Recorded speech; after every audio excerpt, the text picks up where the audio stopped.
fáilte isteach go Nocht go rugby beo ar TG Chathair tá muid tíocht beo ó YouTube a Nocht. Fáilte go dtí Sportsground gon Cúige Connacht in aine Ospreys.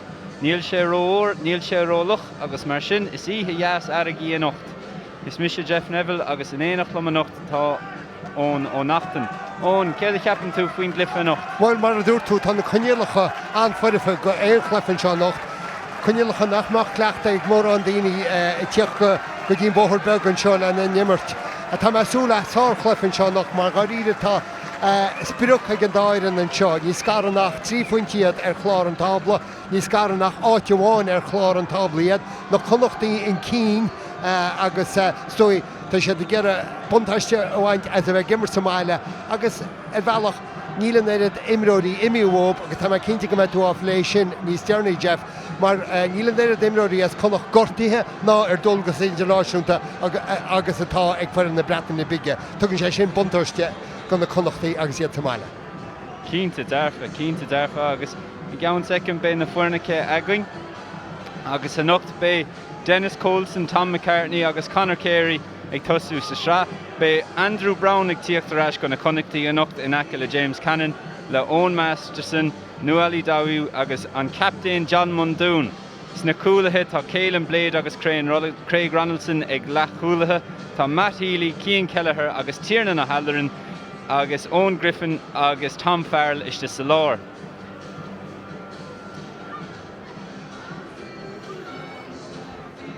Gan na Ospreys tá Rory Jones, Scott Otting agus Dimitri Arhip fear ó Moldova, tá Lloyd Ashley agus James King is tiiste Dornasra agus Ollie Cracknell, Will Jones agus Captain Rob McCusker ag gibhar a hocht. Tá Tom Haberfield ag gibhar an éan aice le Sam Davies fear ó go bhí gimmart le Ospreys ó gábhfuil is a dóigh, David Howells, Ashley Beck, Kieran Fonatho, Hanno Dirksen agus Dan Evans mar an lán chúlaí.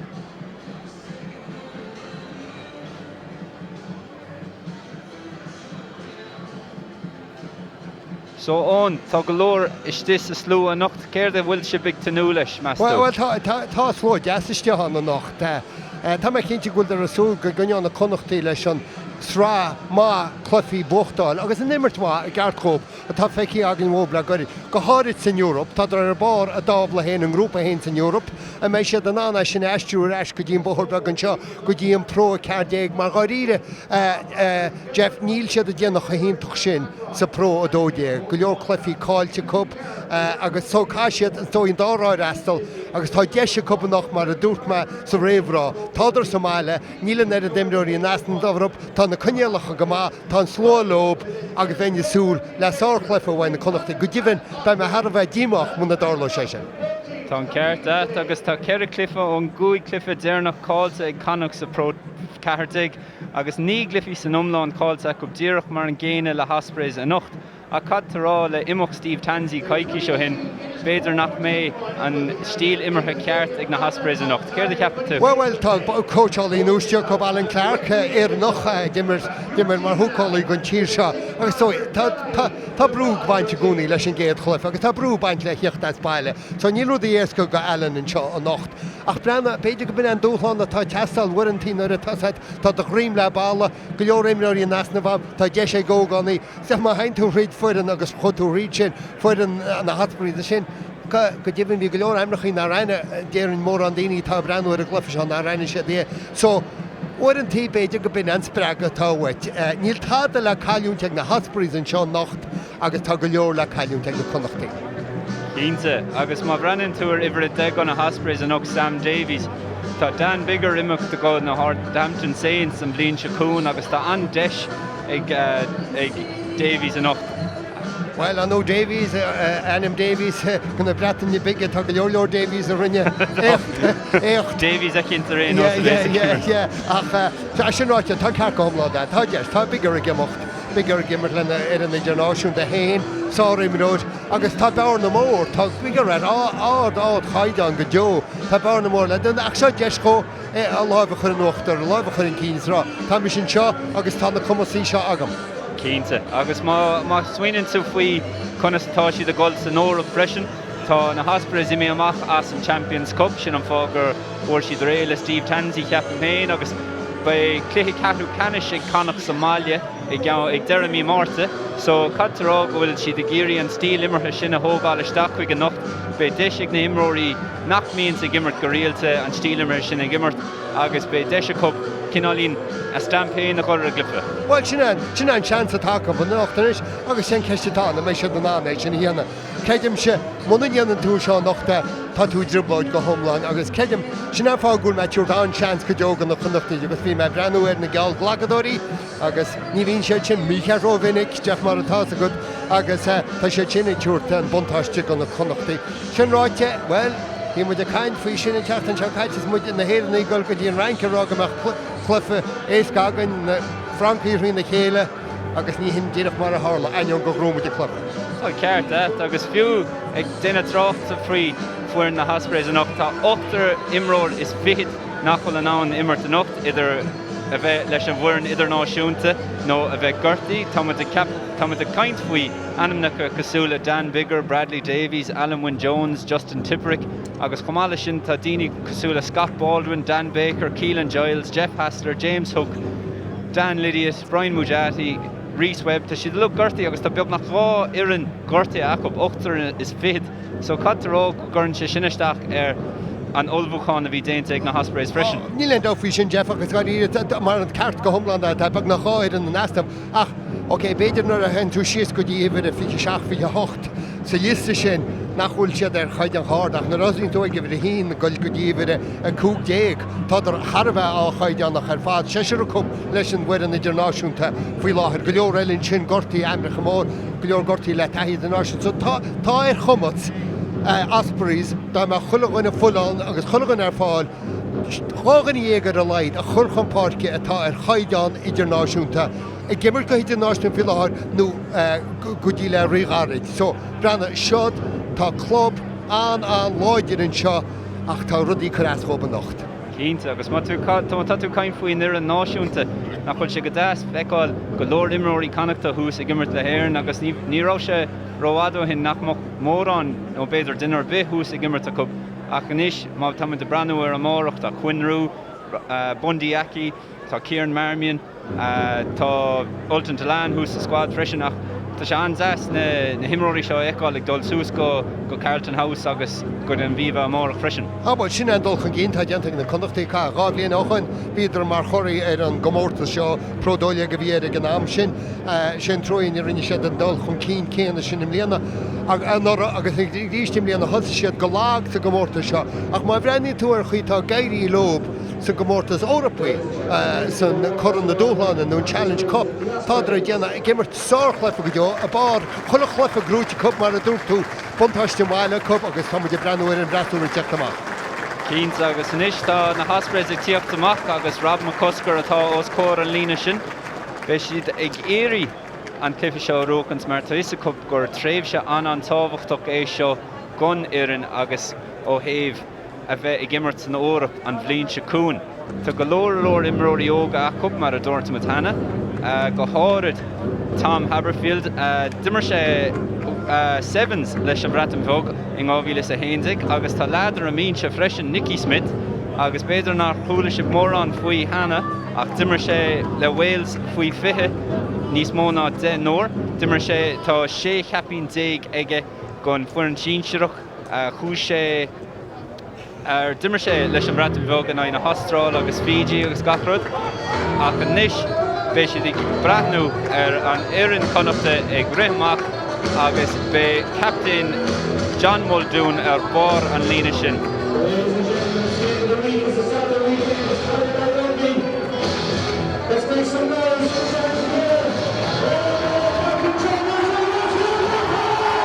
Agus éis leis an slúid sin tá siad géirí éireann eagháil enough tá siad graf ródú as a bhuireann hain agus tá siad san ag tnúla brochant enough freisin.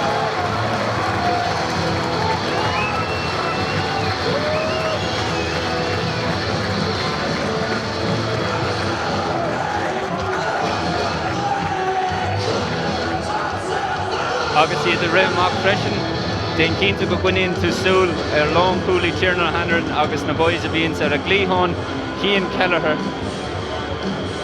A tháinig ó an active line, bhí deisiige go isteach san active line ach dúirt sé go raibh sé géirí tacht Connacht agus catarrá gur bhfuil sé ag buin satnamh as a gcuid gluichí an seo freisin. Well, so chuíide tá sé an seo tá sé gimar clufií deachreacht má tá tú arachad am Cúige láin nó ar feineal Cúige láin go dibhann tá na a talanán go minic nach chuil imróí ar áchaidán a fáil 10 imre. Tír oké agus tá muid beag nach ré an seo. Sam Davies ar líród agus ar Ailinn.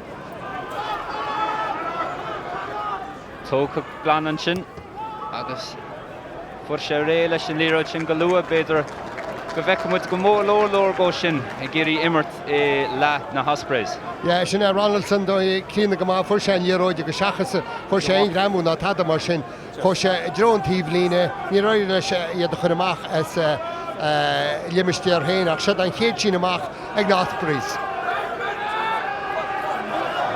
Níl sé ró blan go na Ospreys an sin agus tá líróid ag Connacht.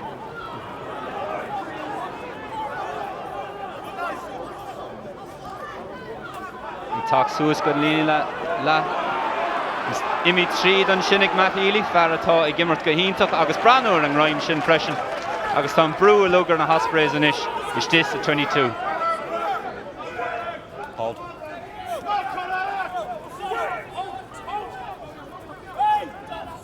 Graimin sin ag tacht isteach ó Andrew Brown be siad brasásta Brown a bheith lo a nocht agus ní aonn sé an taobhlíne.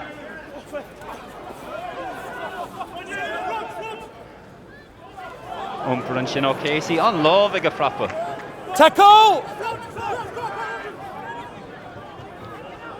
Ronaldson a ríis agus leagú an líróid an sin ó Cian Kelleher agus bé an chéad clibert ag na Ospreys ach ón tá muid ag feiceáil na Connachta ag ionsaí go luúan seo. Se den líróid sin go an cíinn sin mai Kelleher mar a dúirtá. An na Connachtaí deanna go máin sin Jeff deidir lob sin amach a grúchttal is chuise ar an antíar a buinte trasna na páirce tuireacht an luas ar a glian an seo mai Healy chuir sé an líróid tríide agus chuir sé go leor brú ar na Ospreys an éagar a bhí siad a chuir a bhlána míar na Connachtaí go neach an líróid sin an cín.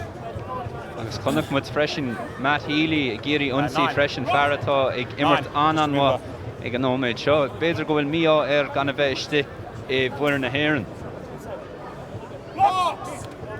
Chéad clibert inis go na Ospreys. Crouch!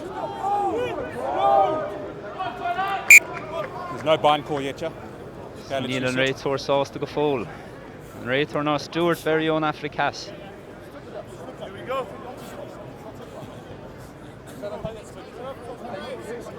Here we go, front line.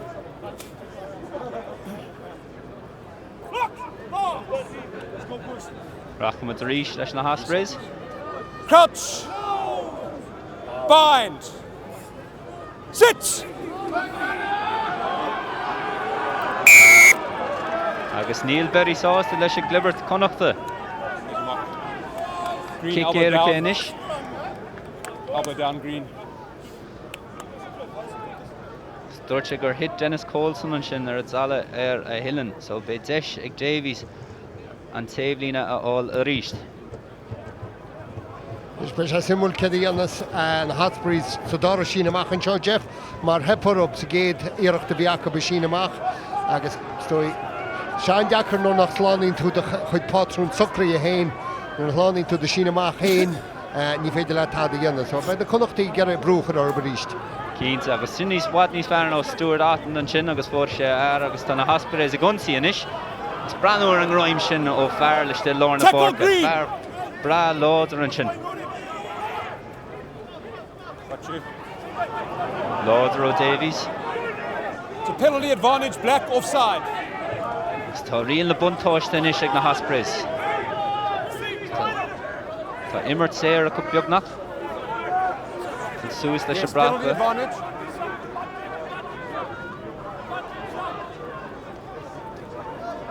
Gírí deisteach sa spás an seo. Breanúir a lína gosan sin na Connacht. Fiú go bhfuil rion le buntáiste ag na Ospreys. Níl si a choréine is a roch, tá si bra sásta é ágáil agus an Gaillimhe dhéanana. Advantage over. Hold. Rion le buntáiste a thart inis. Na Ospreys fós a gumpur.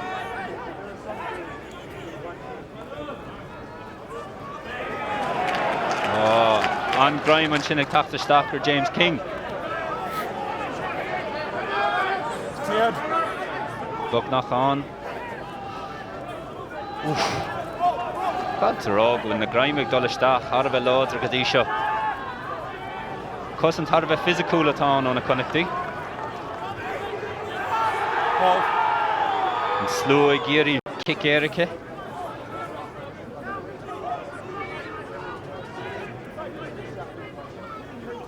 Galore Shelve ag na Ospreys Gadisha, agus tá siad bra fáin nach freisin.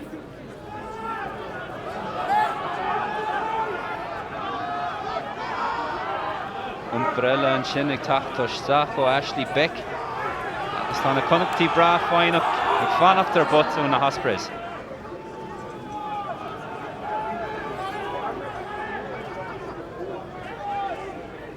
Galore Shelve acab galua in ish ach níl siad ag déanam mór an talún.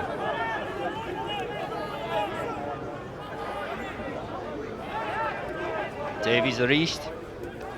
Laura Umbrello James King to Session Gano Hokalua. Girias boss and kick 3 than Shin. Tana Cussenty and Shin. Agus Pantero. Doyle and Blade. Fair play with an kick for Joe. Shapos Davies we ruinish. Stop. Tiernan a Halloran's North Cart. Deshke kick a Hor Harnash. Agus an Grimy in a freshen. Agus hey Shelf na Pelle e look. Agus I'm good and Shinna top to stop. Captain Gorquil and Blade of you on freshen the reach. There's a good shin. Tackle release. Out. Connacht to Glorigan Spas the reach. Tackle. Umper physical and shin. Glorigan Spas. Agus Lena Eansach and Shin McCartney. Agus Borsell Leo pass. O'Halloran for Caleb Blade it goes to Lena. Agus holding the Grimish Sackle Lua. A Borsell the kick Erika. Caught the raw on. Gur Unsi Eansach of on Shin. Grime or the Vion a Ray Tour. Agus the Desh Lua Egna Connachtí Anish. Or the brand new child reached Shaw on hAoine Chin White, you know, Harlan, the Hench Chaston Shaw, Killing Blade, get a goal for fecking with the Gram War, Chin and Chin. I got either Beidh can get that Chester or Quarter Boy. At the odd waller, Chathair reached home Tivella, a confusion, a Harlan Stachak Blade and Chin, Russian Anna Karamaka egg, Muldoon and Chin, a Hahara. On the Mercajo and the Connachtí. Behind to watch here since Sra Emerson, Rinshid Gullo cousin, how to hooking Diego Srahani, as Maradou to Satrach like an arm chef, Nirona, Brana Anan, Lena cousin the Connachtí, Heshu, Horibe, Augustan the Connachtí, with their 5 of in Fain Wachtam Gama, August Lanchid Lesh, the Guwishad and Jesha and Ishagas camera, Dima or Valach, Narchichten Shadamachle Udenchin. You were she the new Dr. Desh Craig Ronaldson in ish.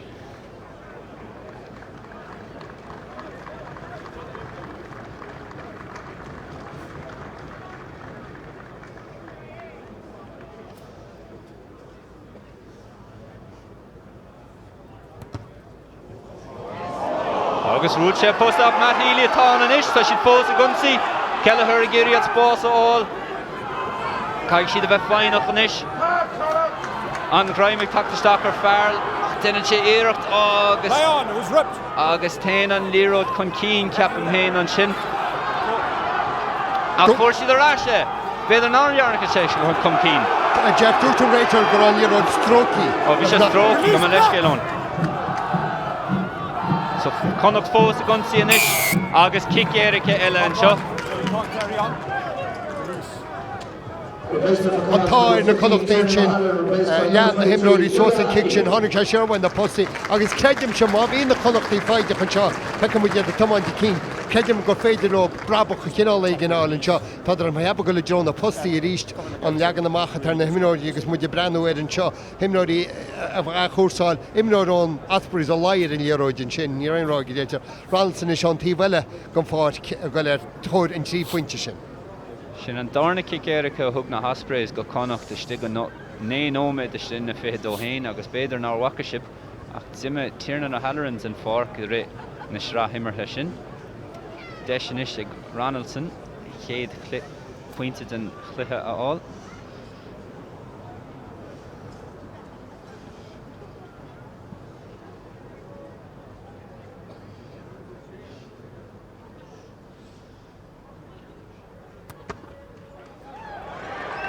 Agus a go dána thuirta sin slánathe aige.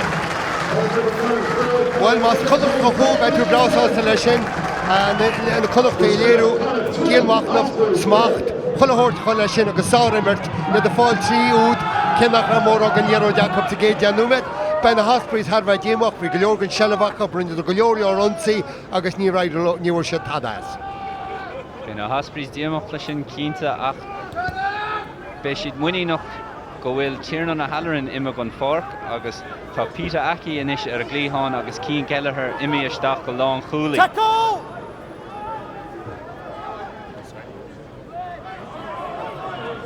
Connacht leis an stíl imirthe cáúil sin a géirí imirta stin na leithéin. Agus kicéirice eile an tríú count an cliffe. Caig na Ospreys smacht a chur ar a good gosint. Cha bheith trúoch gon chuine bheith mu ríiste nó se na Connachtaí a gan títe a má chuine sa súla imróir na Ospreys sin tá cathú a baint lei sin tar se an deachar gan an rud náú a dhéana a ghfuil níon léróid. Tá an caiúán a caiig siad a bheith níos cliste ceapan héin. Go háir denómad is a glyffe. Trí kicéirice tucad an na Connachtaí, trí an ád inis. Éon ómid Gaillimhe. Go sin amach ag na Connachtaí inis I lár na párca. Se an chéad sin amach ag na Connachtaí be se simúna chéad ceanna bhí na Ospreys. Hepar op an spruc aimsú. Agus ceann lán an sin ó Muldoon. Tóca go maith ar chúl an sin amach. Called. Céile Beidh leis a pass.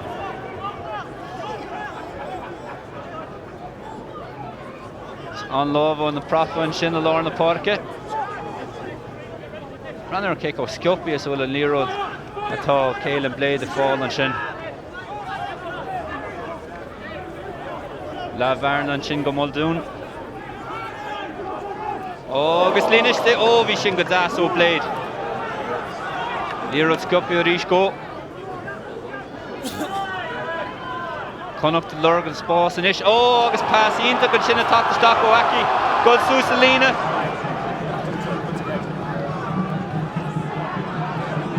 Fós lurgan spás. Chathair go bhfuil si de gol ó héamh na párca go dtí an taobh eile trí nó dó fas. Tá si de lurgan spás agus géirí go leathan go lua. Agus ceapma go raimúir as an bhreat an big as an nimmert an amsin os céan na chuirseasteachar nimmert chuirseasteachar raip na golachta chun sin agus bhí sé rói cliste bheach an réitear a sinna stoppa. Líród cáilte Connacht. Deis ag na Ospreys ionsaí inis. Called. A rís tá lína cosanta an bhág na Connachtaí. Gurí deire a chur leis an sellmh an lua. Níl siad ag teach suas ró sciopí tá siad brasás de fannacht ar na Ospreys.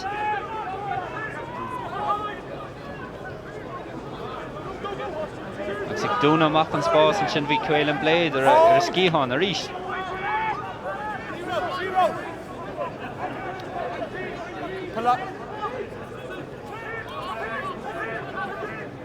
Aberfield leis a kick an sin.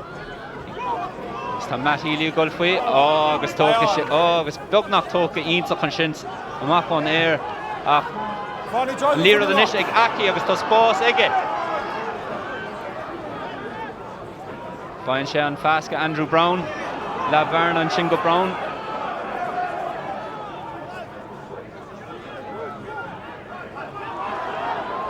Graim ag tachtasteach an sin. Bés go bhuiach sé ar feas sin bhach dáin sé an gona Osprey.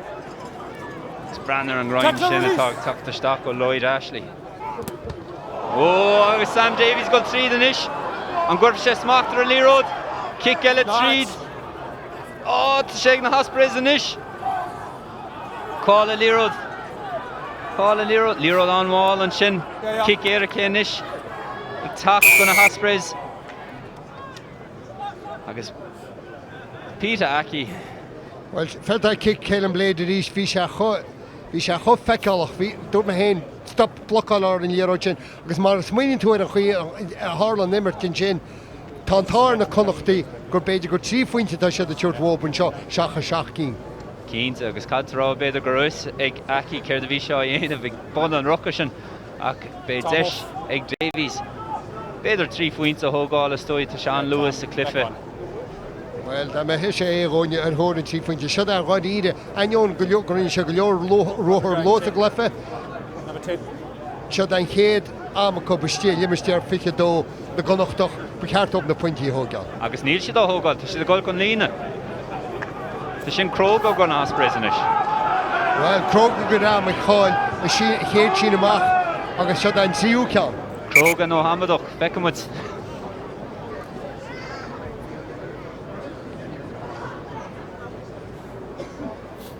An ámúcht ag a réiteóir fan ómid. A Ospreys géirí fáil sochrú. Cadta rá freisin leis an lína cosanta bhí acu tá na Connachtaí déna ionsoch a bheith well beidir gohfuil deisig na Ospreys inis ach ní marall ar an gosant. Well, tá deisig na Ospreys is marall a drochhic ba céil an bléad nírán na piléad an leis an imreir a bhí teachríd a stoppa íachríd so bain tára ban is nach néile siad cicé ar nach néile siad scór chinál cínte seo. Tá Andrew Brown i mí ón difa go lua agus Brahíonn sé bhíoch nach mí an córdach an sin ar a héhheile an fórce agus Cailún dulmhór é sin gona Connachtaí sin tíarna habrann agus Andrew Brown i mí go lua. Hold. Stay there 9. 10 seconds. An chosant an sin, stis a sin ómach.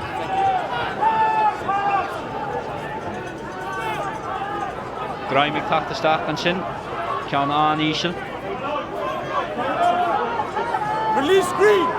Cai sé scaoile sin líród an sin, deisig na Ospreys an agus an chosant an sin ó Craig Ronaldson. Connacht sé pás ag tíocht. Rinne sé ar at a pás ó thógáil agus thóg sé tá na Connachtaí inis ag géirí ionsaí ón lína Cúige méadar. Beidir gur ceart fá réile sin líród. Fós i gimmert ar a lína Cúige méadar héin. Cead í éimphe siad inis, tá siad ag géirí fá réile leis agus beidh sin amach ag na Ospreys taobh mu den lína fiche dó agus ón céir le ceaptú faoi Craig Ronaldson an sin. Muidir breanú ar Craig Ronaldson feice mu teach fós a ríiste lééis an nimmer go himmer agus go homlan agus chaíide bhíon tá ar na Ospreys nach bhfuair sé an spása bhí agus nar gláinte amach a bhád níos faide. Nis tá Ospreys hééis sin amach a bheith go ar lína chuúghéidir ní bhfuair sé tá as agus tá sé an dára ceanna tíú ceanna is go agus cinálín sin amach cliste bhí ann ag tíocht go bar an sin amach ach tá chosant ceart go má a ríist. Fós a géirí iompar tríd na tosathe.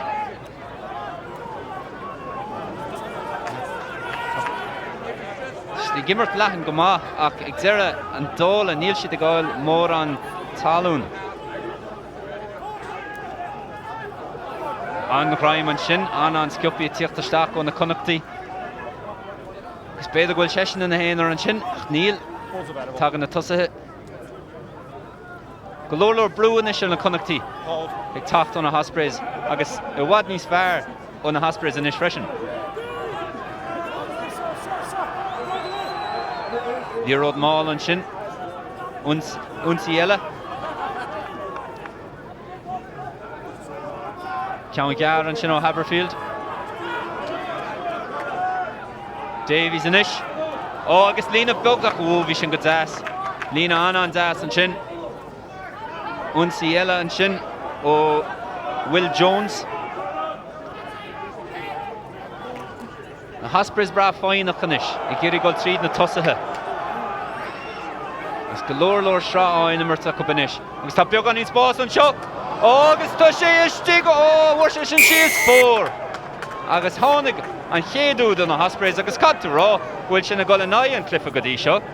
Ach chaíh ná clifa go dtí seo ach sin ráite chuir sé isteach san immersteir fiche dó rinne siad cinenne nach roi sé tá gáil gan brabach chu cinál cinnte chuir sé isteach a dro tá me gcéan súla ar lína an tíomhlína sin níor se gargó feice mu beidir began níos fearr a roiig seo ach Choshed Sagúine dasach Jeff ní raibh lo padá le sin. Bhí siad fáideach mar dúirtú fu sé tíineach an beidir 50 méadar thóg siad rinn siad a chúrsáil bhíidir fáideach agus doscail siad sos na Connachtaí chruthú siad an spás a maithil glíán chun sé agus as sin na tháinig túd agus as an srá sin tá túd sin tilteach. Tá cínta agus tá deis ag Sam Davies in is péire eile a chláánú an seo dá iarán.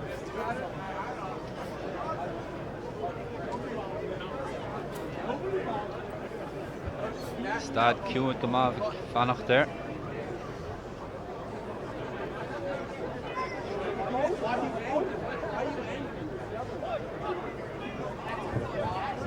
So bhfuil sé goil tríd tá sé titse agus néanóid Gaillimhe Ospreys a Cúige Connacht a 3 Beidh go raibh an cosint is fearr an tréimh se cosanta is fearr ag na Connachtaí beidir ag tús an clifa mar tar éis go leor achforsála for na Ospreys isteach bhuiire agus mar a roirtón in acalum bhí an úd sin tiltte acu. A chás muoinú cearú chuid gon chlufa caiitin is Jeff agus ní le cháfuinte idir na fóne agus cimméid gon sellh a bhí ag na Ospreys go dtí seo tá na Connachtaí tú bhíor ach tá ribal go bheith gan san éir aineoin gur thug céil sé údan sin. Ceart umlana go leor sellbh ag na Ospreys agus catará freisin nuair a aon na Connachtaí an líród breathan siad dáin séar go maith ach an tain aible sin ná cadú sellbh na pelle a bheith agat. Agus a ríis tá sellbh na pelle ag na Ospreys. Ó le bharnan sin go Sam Davies ach tá sé dúnta go maith. Dennis Colson is an raim an sin agus tá siad go leathan agus Cúige an pás sin a raig ach fecinn tú go bhfuil na Ospreys ag géirí go leathan. Well, cin na Ospreys go céan áit bháinna tá siad an an talú aimsú ná gan amach leathan an tamar fad ní garcan na Connachtaí tá siad a dúna na Barney Salán Parke an tamar fad. Is pe sé simú siad an chéad chur isteach is sin amach ag na Connachtaí. Sinné go dtíreach. Ag Libert gaman eisceal. They chose the line after. Ó rána siad an sin ó amach go réanos.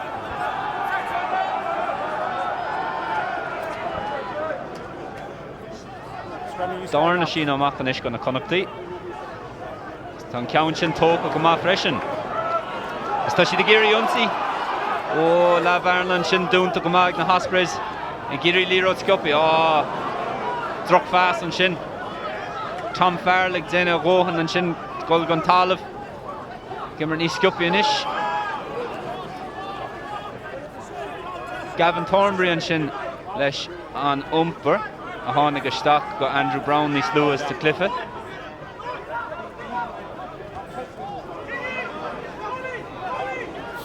Géirí beag an íon sellbheith chumad an is. All backwards. Séimi Harnáis ruirtar an réiteóir agus tá sé glánta suas an sin go maith ag Matt Healy. Tá na Connachtaí ag géirí go leathan go luath freisin. Díreach go súla na No, Ospreys. you can't do any better.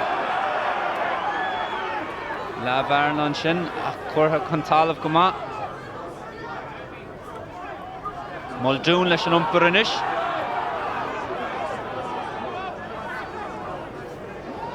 Hastíon líróid níos glunne ó na Connachtaí ar púl ach Advantage. One arm. cic éirice go na Connachtaí an sin agus beidir deis dul chun tosaí a ríis. Well, tá cinenne le déanana John Muldoon an seo agus tá me cinnteach me John Muldoon róhródú leis pes a chaise amach an sin níos túisce. Tá sé go le drón na postín sin agus tóí ar thormánas. Tá na Connachtaí déanana go mána í ann siad an sellbh an irid leis na Connachtaí tá chosaint go má agus docht agus dagan bhain na Ospreys agus an téan bhar na bháin eicins mar a dúirtú sa drochtach ná mthir na clíáin níl tada le fáil sa lár. Ach catú an pátrún arún sin bin ar beidir cice churán catú rud cíine má chunne tú gunsaí sa lár an tamar fad ní tú acha gúsáid funineh catú rud ag éagsúlacht a chuirta bheith cruthaíoch. Ceart agus deis ag Ronaldson an is Connacht a chur chun tosaí. Slua imi ciún.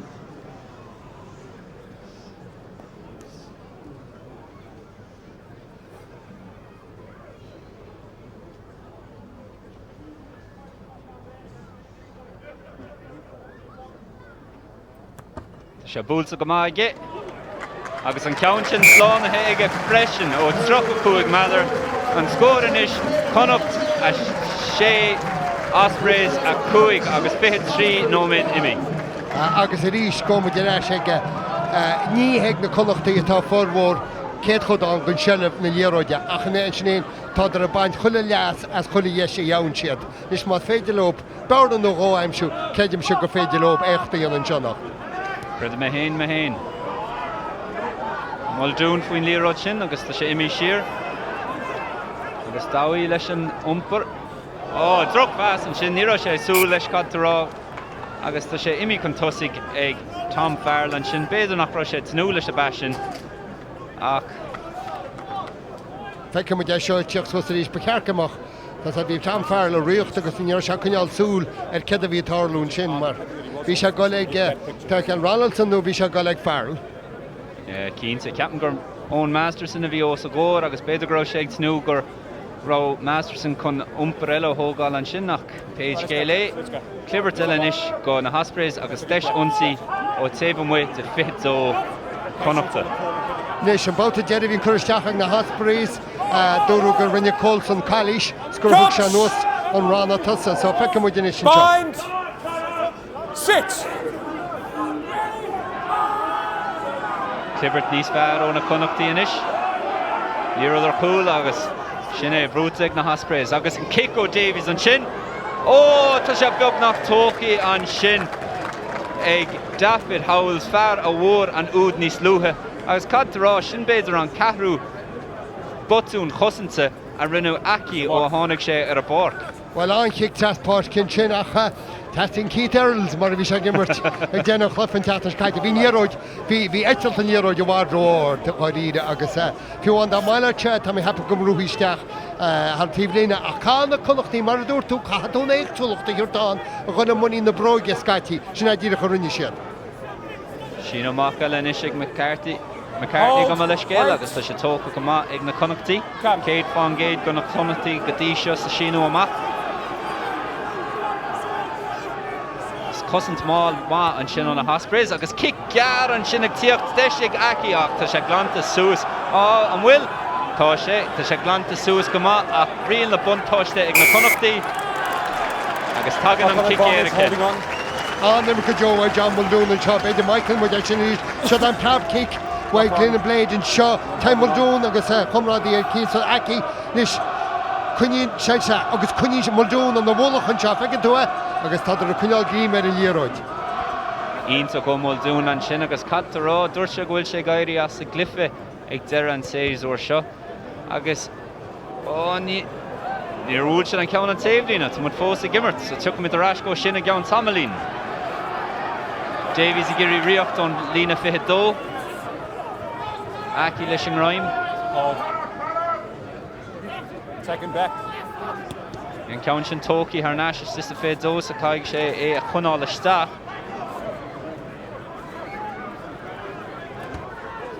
Ceann ard ag tíocht isteach ó Ronaldson an sin. Tá sé slánathe go maith ag na Ospreys. Agus tá si de géirí an líróid a chunáil beo agus gcuil isteach i gconsaí go luath.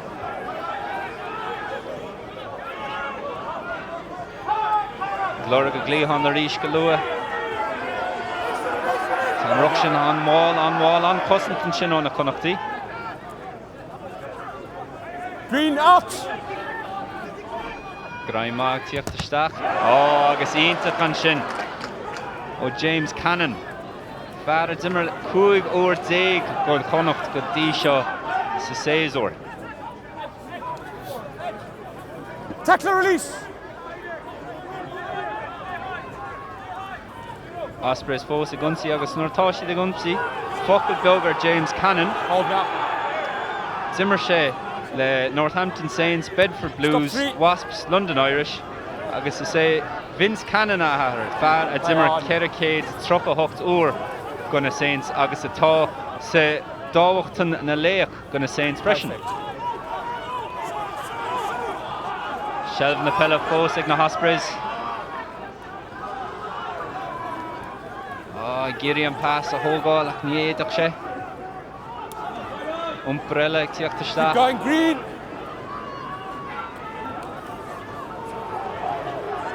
Off your feet, release. Agus cadtarrá an sin Rian le buntáiste ag na Ospreys. Ó, beag nach an. Ach, tá mu a goil siar ríis. Cut the Ravi sin Harvey Clisto Tom Haberfield Viesige, Kid Ha'oine. Bhí Muldoon an yeisciúla teach siar an sin gáidí róháil, tá said, ach se an níróid bhrísú nós an sin, camera canan anha an ceolach go dtí seo. Agus an fábhí túh ceisniú cin fágur ar gáil ar an nonsaí ar a buinte, mar brenn tá lína cosin na Connachtaí an agrithe go deo. Seo de brenn is Muldoon. Róháil a gaiidí seo, fis go thomláin aige, agus tá mente mar leachúil cibir dhéanaan an rud canna céanaan sin. An Clisto Haberfield go deo, leisciúil ó Muldoon, Clisto Haberfield, agus sin óach cúig meadar na Ospreys a ríis, níl si géirí na points ó thógáil, feic muid an naibbró sé amach an is go an second. Well, bhí an seo hána Jeff agus ní bhór se tádas as began ó beag chat na podcast ó le fórsead an túd as sin amach faoiare ach tá siad náte tá siad a garbheith. Líró glán a ríis is small. It's a good sec. It's a sec only. Se cosanta go maith ag Connacht. An deisig na Ospreys an ish. Umper bra physicúla tíochtasteach an sin an brapa. Ceann eile ríis an brap eile. Ó, agus lagad sé an ché díireach dáhaid thar an líródach. Ó, ar chas sé. Níor chas. Davies a chur. Ó, agus pass bug an in. Backwards. Tá sé. Ó, bhfuil deisig an ish. Ó, an step, an ché meile slash ché meile, 3 slash ché me tíochtasteach. Go fear na Ospreys an sin ibre a ceart ag Hanno Dirksen. Tá si de cuairtú an spás an ish. Ó, agus tá sé imi chun cín an sin. Agus Chathair ón, féidir gur an cinna míceart gan na points a thógáil an sin. Well, sin a darúin is ach go isteach sa gúne, tá cosin na Connachtaí dochdaingan ar an sin amach, tugann siad an seileh gan rasúr, is stoppan siad ar a buinte, ní thugann sé chat bháil céide. Agus in is bíá, Chathair bíá an sin. Mar níl an díróid floch, níl an scrásciroch, agus tá an na Connachtaí cosin go máfós a hábhring gan áú an sin, gannechan díróid a cín. Trochanú meid caite, iad gáfuintin cín, agus tá siad a sú go leor ontsaithe bhain rasúra. Cíns agus be deis cúpla anáil a thógáil ag an gháir an ish. Tá Conor Carey ar a talamh. Conor Carey a dimmer 9 gon Cúige go dtí seo, agus tá níos mó na 56 umper déinteige go dtí seo freisin. Dimmer session na Ealing Trailfinders Nottingham, agus éire faoi 8 9 agus 20. So fear atá anolalas aige ar stíl immerthe thar lár, agus atá an tábhachtach gon Clibbert agus gon Éireann Connachta a nocht. It's a superb last scrum, so keep it there. Shape of the last scrum really good. Well done. Keep it there. Stuart Berry brass ásta leis a Clibbert go dtí seo, seachas a chéad ceann. Just keep mindful of your feet. Is tá deis ag Connacht an ish fá ré leis Let's go. an líród ón 22 féin. Well, it's plucking is if a hagam so that many given John Muldoon, no Kieran Blade, can't you go into the other just gone ordin to Jaeger, Ochnum by Ochnum pocket a glove, can't you not to go to Patagon Rasuro to make the top pocket. Is near na Rani ach me an cliffe seo a bheith ó gar seo agus láthóir a clic imi ach irid ach Céhhéní sásta Chathair Connacht a bheith pointe chun cína gláama nó na Ospreys tééis sam go bhfuil ar beagnach denóm head fáca ach Connacht a bheith chun cín le pointe nó na Ospreys a bheith siar pointe. Well, been to sásta goni má bhín tú an cín ach bain na haníil an dopfuid when the Ospreys are all open. Brenna táir ar gomas an cliffe seo ruchtáil tá níine sin feici agam. Is brenna fellin sé seo ar fádan is na Connachtaí. Clogá bheiltin seo mar a dút me ní bheith fáci a chochnú me teachnú me fin am bhisiad ceachnaí an seo. An Jaeger seo orú cinnte nach tugann tú éon díróid gon rasúra agus an clog a bheilteach. Clibbert bháin sin ó Connacht agus tá sé imi go taobhlína agus an kick Joe Robertson an sin Chathair Ronaldson bhí sin aontoch ón 22 féin a gol an sin. Mu de breanúir sin rís pass deas hín Clibbert bra soccer agus an sin Cameron ní sam be Ronaldson na hóg an kick sin gáiríide tá me hepa go be Chathair a hóg an kick sin. Chathair, okay. A chumar be, bhil tá ar fearrá go be Ronaldson rinne a feice mu léid. Scuma, tá na Connachtaí an légar ádaí a cuppa, is ar féidir le brú ríist a chuid an rasúra an na sin amach chéin. Focail amháin eile an Giction a Honega Stafko, Robert Ronaldson, no Kelleher, Niels and Kevion. Ach, be Kieran Keenbrass Osta leis sin freisin Mario Groshid Fuivrú, Forshid an Clibbert, agus Forshid Ray leis sin Lírod an plan agus Gohan an Eiske freisin. Na Ospreys an unsi a ríis agus Lloyd Ashley an sin leis an umper. Agus Lína Gear an sin ó Will Jones. Lína Gear eile ag tafta staach agus slash céim go Dan Evans. Lína má chosint donna Connachtí a ríis a Lorna Barca.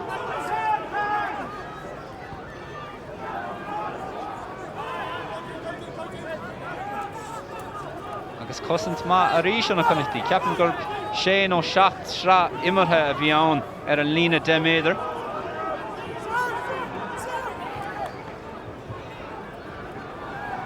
Lavrisha and sin. No, don't pull out there. Oh, agus riocht bog o hef o rock an sin. Ag Haberfield. Ní lein ní anish gon Clibbercho. Agus ten Ashley Beckestach an fas a hort. Near Ash Rish agus an umpre tíocht o stach o Scott Otten an sin. Davies. Oh, agus Graimor Meals of tíocht o stach an sin. Captain Gur Noali Dowie a bhí an. Hold ya. Lor Shelvig na Ospreys a ríis, agus tá siad bra sásta achwarsáil agus achwarsáil eile a dhéana.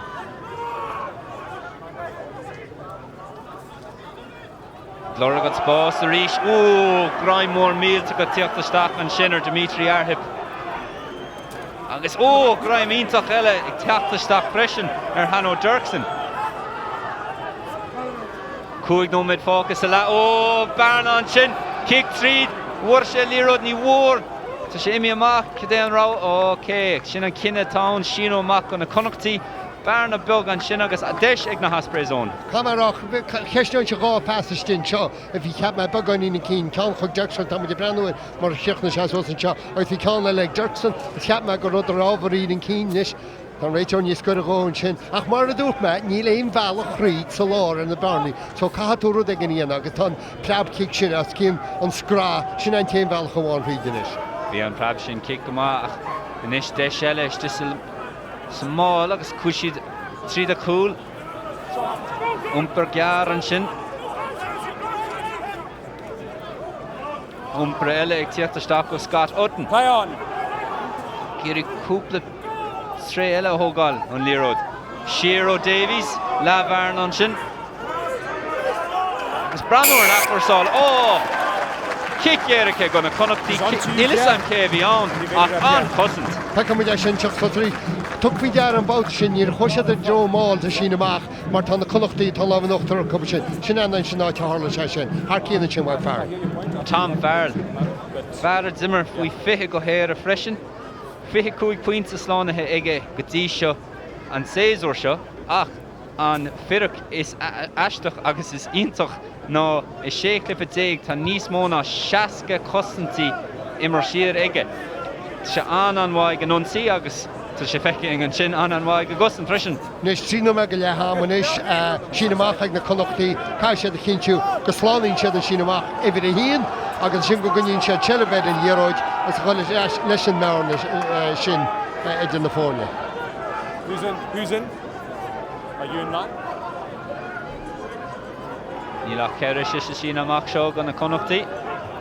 Agus tá sé tóg ag na Ospreys an sin agus cat rágur botún an mhór a bhí an ó na Connachtí beidir gur fiú 8 a chur isteach sa sin óach sin agus seilbri peile cínú in áit deis a thuirt go na Ospreys. Agus tá siad a gunsaí a ríis an seo. Pass isteach ag teacht an sin. Here's the ball. Hold. Se an bháil go na Ospreys inis, ní bheith siad sásta lei sin. Tackle release. Fós ag achwarsáil an Lírod. Is Graimíntaach tacht isteach an sin ó Muldoon capam.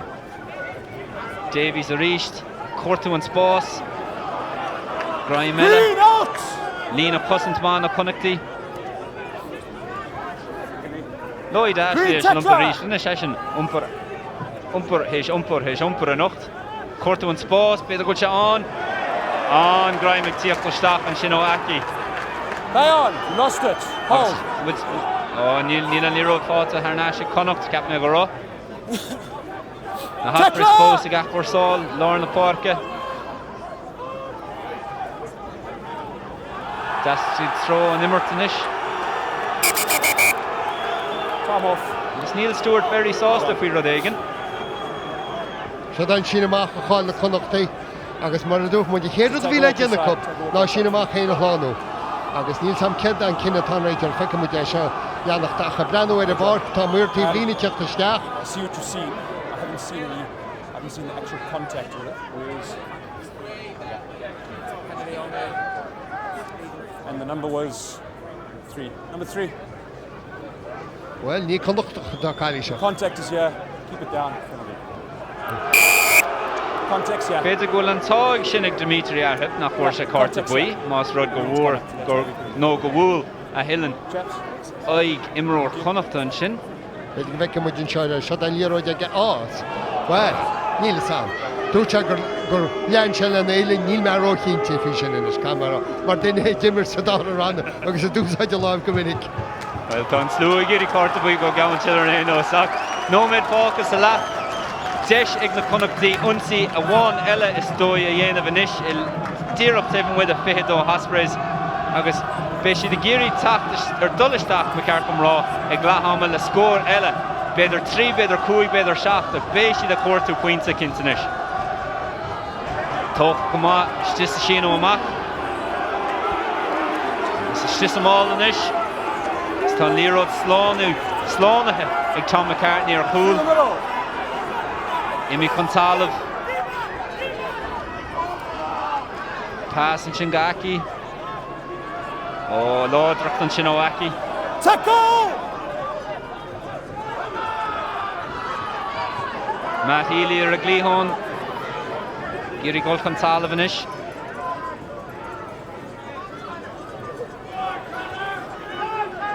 Sheldon the Pelafosa Connacht because Tasheets in a Gachor Sol inish or no score on a Ospreys.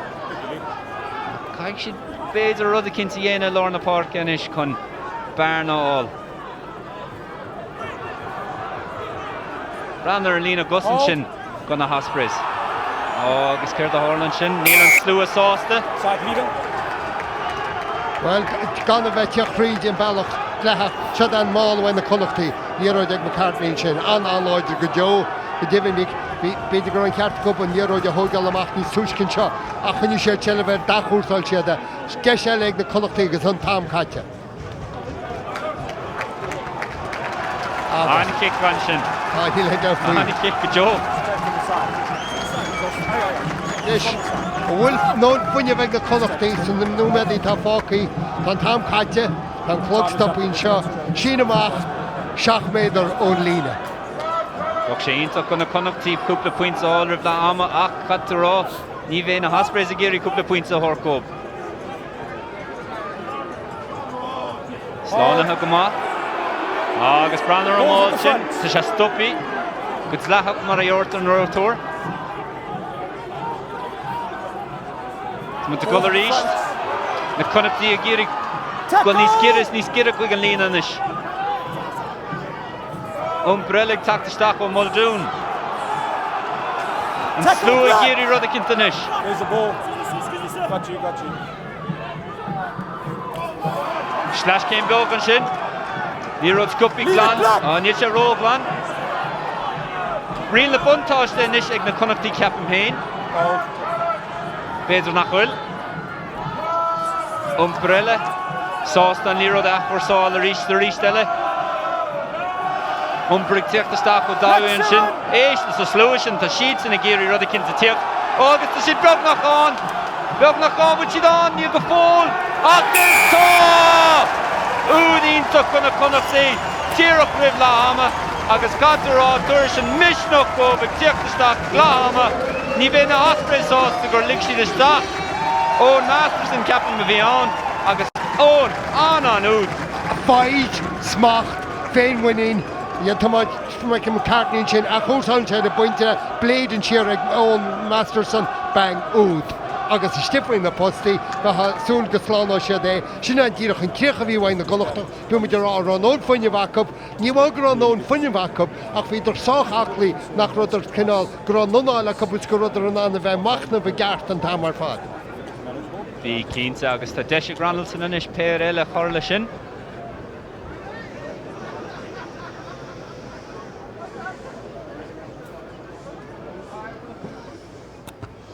Agus tá sé slánathe go maige. So, lá am inis, na Connachtí féidir faoi bhuise chuitigh na Ospreys gon chud is mód an clippe. Ach lá ama, dahead nóma dimi, Connacht a 30, Ospreys a 5, agus be siad bras ásta go bhór siad an úd sin ag lá ama.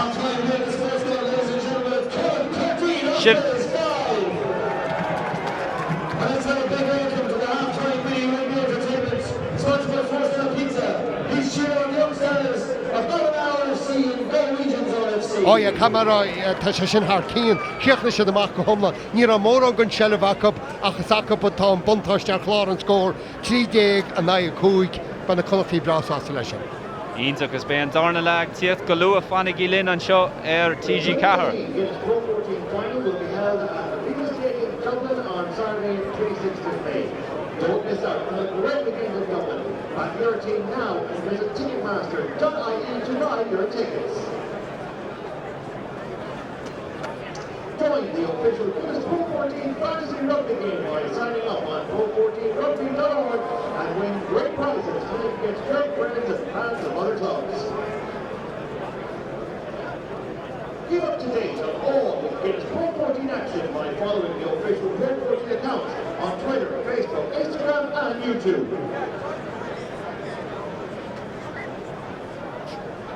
Guinness PRO14 would like to thank our title sponsor Guinness, our partners Gaillimhe Rugby, Specsavers and Macron, and today's home broadcaster, TG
Agus fád Tharnash go an Sportsground in Gala, agus fair play gonna minis a bhí gimmert a Lorna Parke, Galwegians agus Ballina a bhí gimmert, agus Linna Nishtá Gavin Duffy, Iarumar Connacht. Gavin, how are you?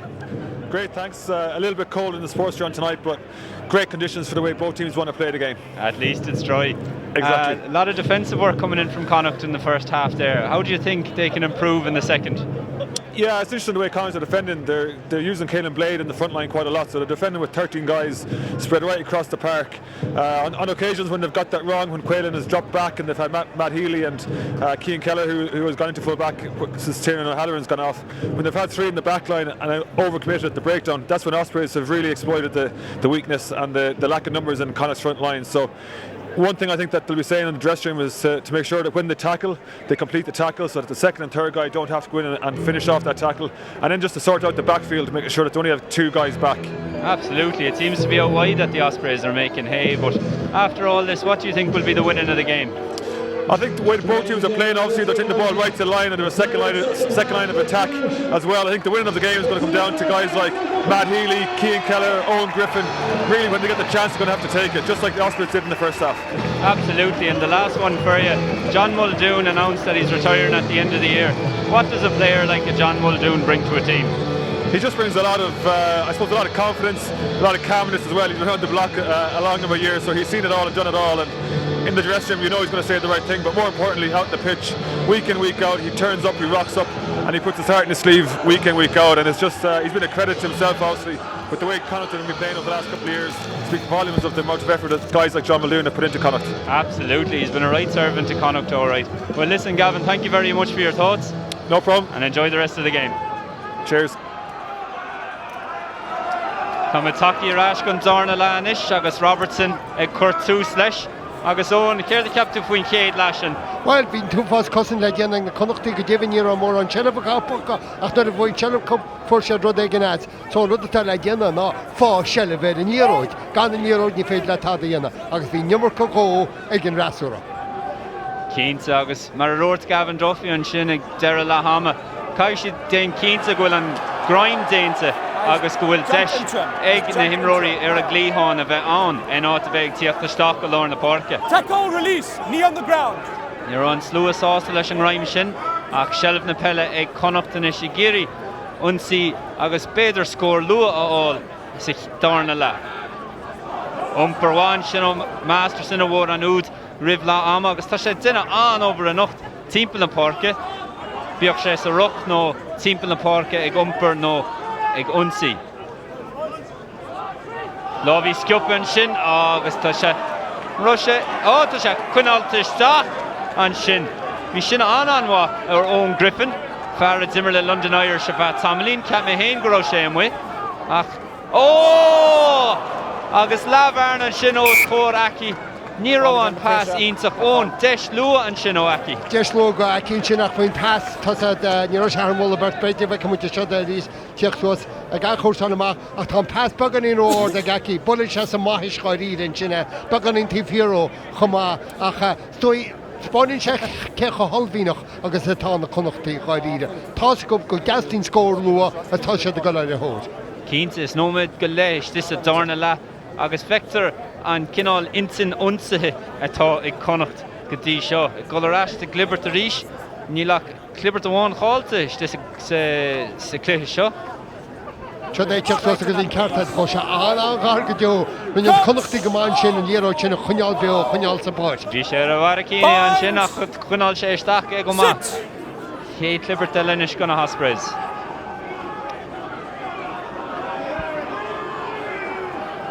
Ceann glán freisin góib. Is tá spás agus am ag Kelleher inis é sin a glán a suas. Ní bhúlann sé an taobh lína. Front fives. Sam Davies ceap amis. Ní ha. Dan Evans an sin leis an umper, láidir. Ceann eile tíocht isteach an sin. Haberfield leis a bás leathan agus tá spás an seo inis. King, tá sé sús a glíháin. Agus an pass chun Keane an sin. An seans na Ospreys agus seans amháin go aici, seans eile go na Ospreys agus an chá ar an gunsaí go lua sa leis seo. A camera mar Connacht a bheith ceisnú cecha réire leis na Ospreys an Ericsson Sportsground Beidh bheith mu an seo. Bertna den bháin in sin agus mar rinne fearil go má a grím láimh áir agus sinna fáineach an dhearúid an cín hín dhearúid láimh bháin hí sé gar an pass ag seachnúach ach an tágáir ír ar na Connachtaí sin. An nimmer sin chahar agur a scór tiltte ag an bhreasúra. Cínta bhí agus beidir gomach se níos fearó Dirksen seilbh na pelle chunán marall ar an Guinness bhfuil siad ag afar sáil an líróide ach clibert an isis go na Connachtaí agus deise cup imacht amach ón fehidó an isis.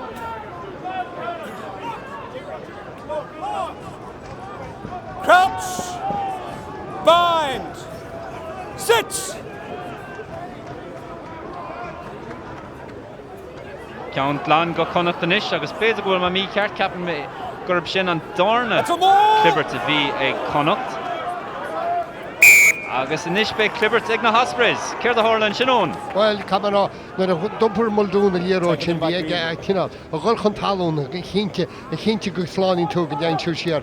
Feice muid omprínse tá se bhhéin inis agus bheith trúr hín poleid tá na lína cúltas í began í róháil a hiochttan sin agus gáí a bhí na Ospreys a chuneal túas flúch siad a líróid agus sin an réal inis muna nachúsálan tú tein an sellh ag bhreasú. Probably put on pre-engage in the last Will Jones a bhí ann go na Ospreys leis an ngráim sin ar Muldoon agus ceapú go mocht níos mó taithí ag Muldoon gol chun talamh níos luútha an sin an áit a bheith cunálta suas iste sa ngráim. Ach tá Will Jones crudathe leis an ngráim sin agus deis ionsaí lua eile ag na Ospreys in isis. Cúig nómad imi sa darna lá. Bind! Sit!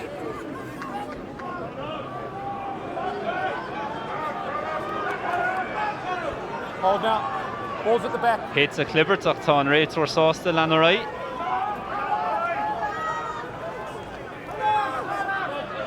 Na Ospreys lár na park in isis ar a lína fé dó ó lá bharna an sin ó scór captain Rob McCusker.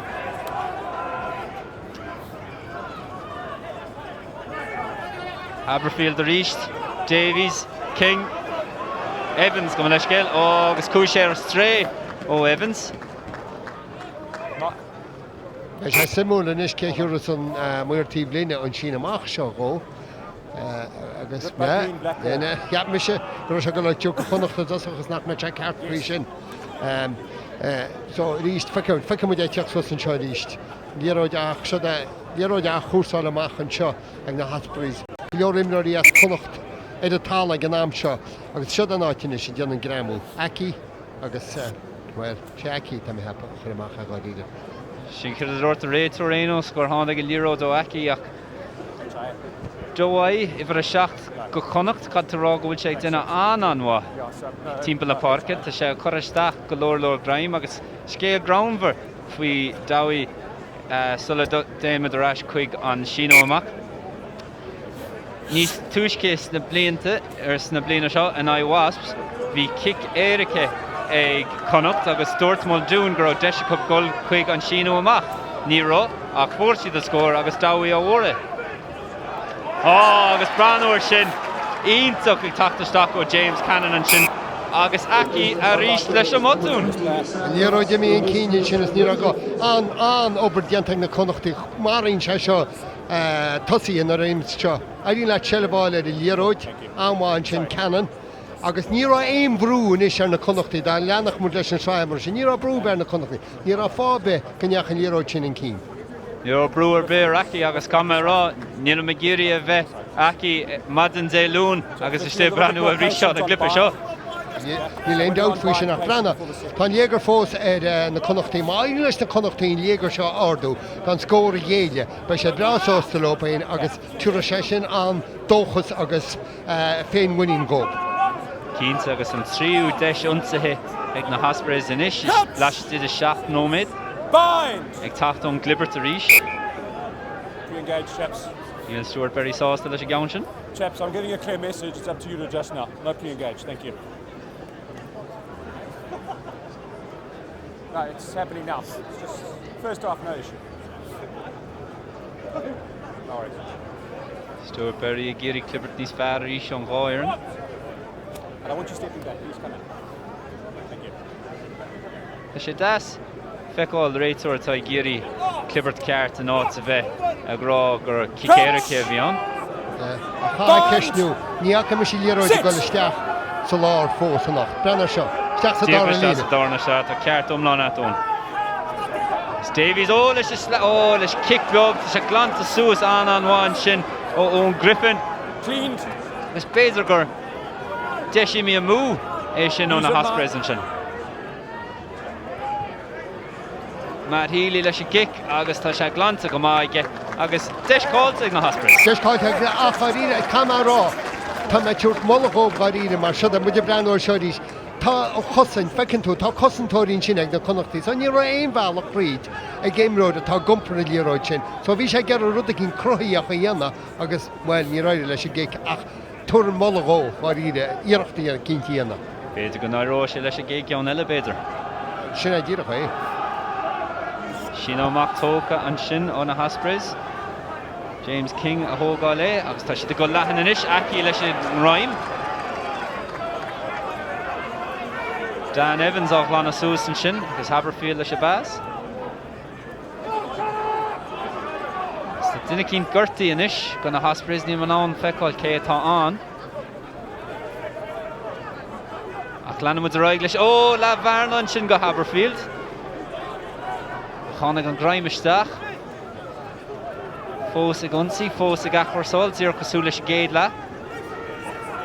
Leave it now, you're off your feet.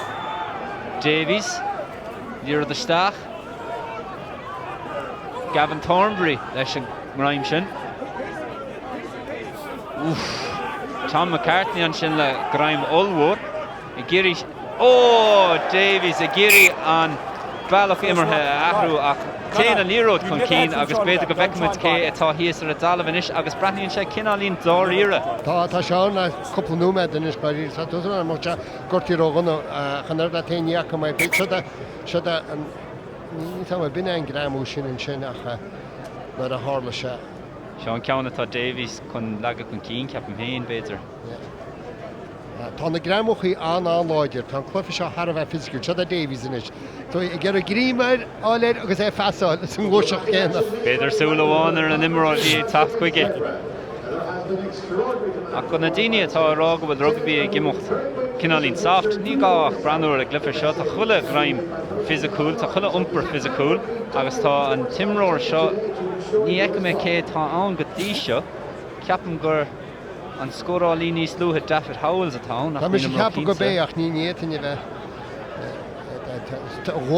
ghólainne tá gortaí gáíre.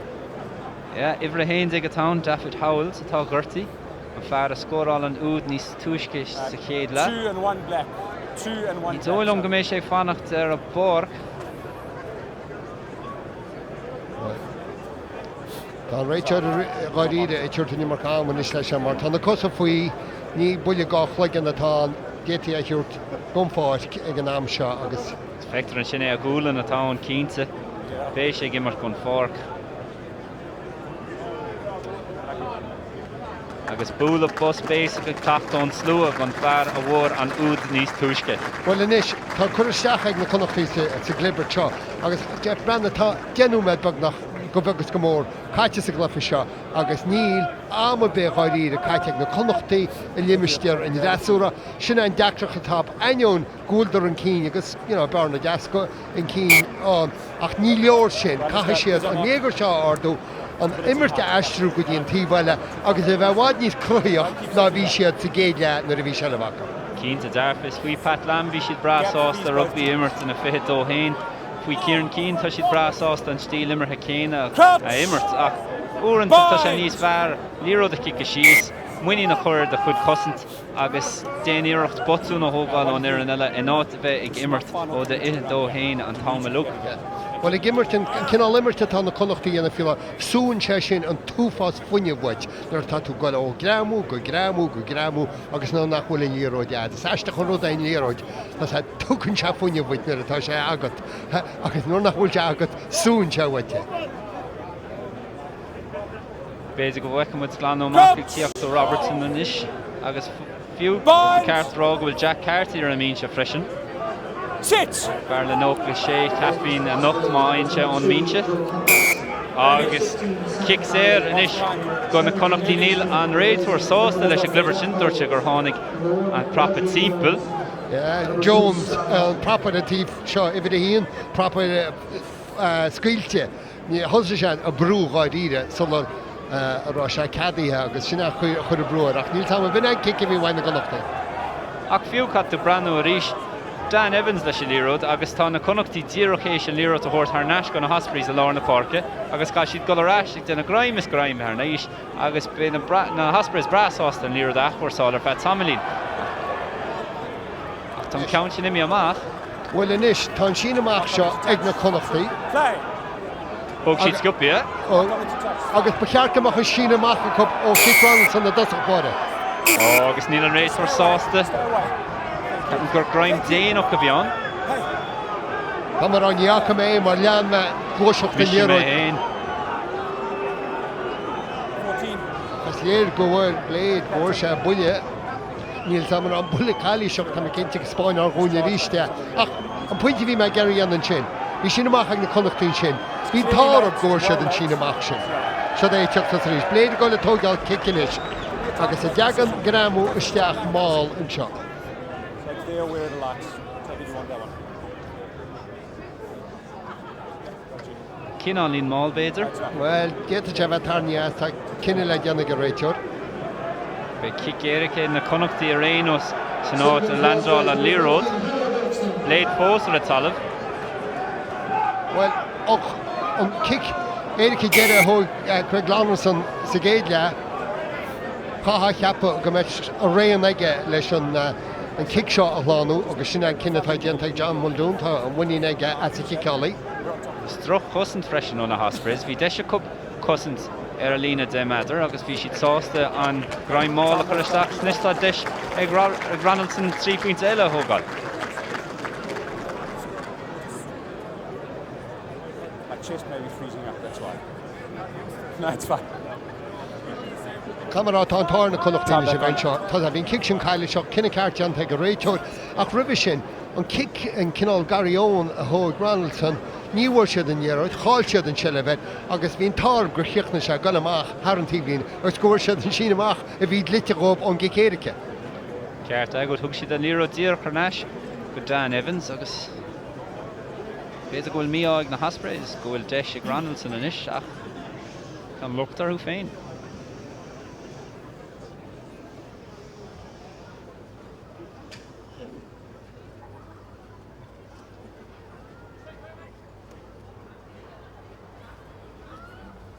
Búlsa go maith Ronaldson. Agus thar a drasnán. 3 points eile go Connacht inis. Cúige 3 nóid ar a glub.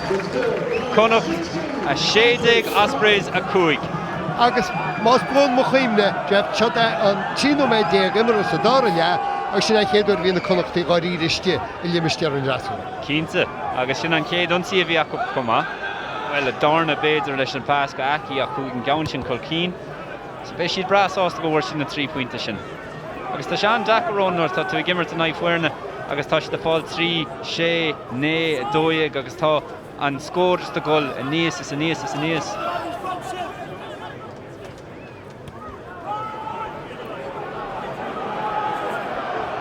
Kick ínta an sin. Davies faoi bhrú.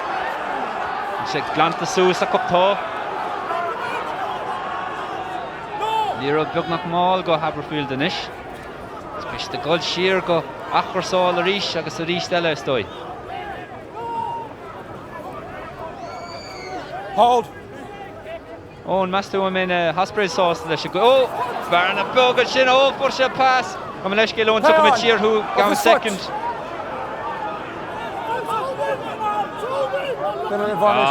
Kicéirice agus riil na buntáiste. Haberfield a god sciupi. Tháinig go graim isteach. Cosint slachach dar leis an réitúir. Ospreys, oh! Agus dáile, graimór míltach an sin. Still penalty advantage. Is riil na buntáiste inisig na Connachtí. Ó gan na Ospreys go leis sin. Cheer go Kickerike. Owen, Kir the Horland sin. Níach me díra chu a chunig me chur so lá a bheith in am sin Camara bhíán choimmertin sin imir in na Ospreys an tar na Connacht go réid lob an immer to stop an am seo ach beidir go bheith mu sé ce so seo an ví a chósáin seo agus dáhí teachtasteach águs hí sé sin á. Bhí sé ord cínte. A chun ben na Ospreys Tisam gohfuil siad gohfuil Connacht go leis céil 1 pointe dé chun cí nach níl 2 pointe ag na Ospreys leis an sellh lu a bhí Jacob.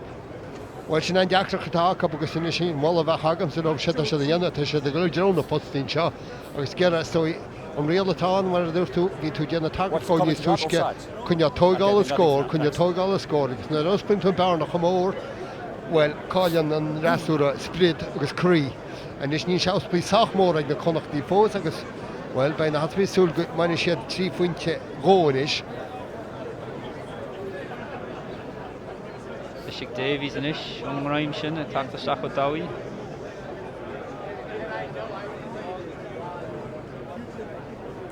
Úl sa gama. Agus tein sé a farriil. Ach ón, sa chéad lá. Púisi chuig an tablin a fui hrí agus déadach tarrag ar 9 pointe bhí an freisin. Cinnte bhí sin ach stoi go rosa go ggóir siad sceanna maiála sin mar chuisiad faoi hrí agus tí bhfuil se tá as. Agus so dúil sé nó pein brana shot chance 3 pointáil.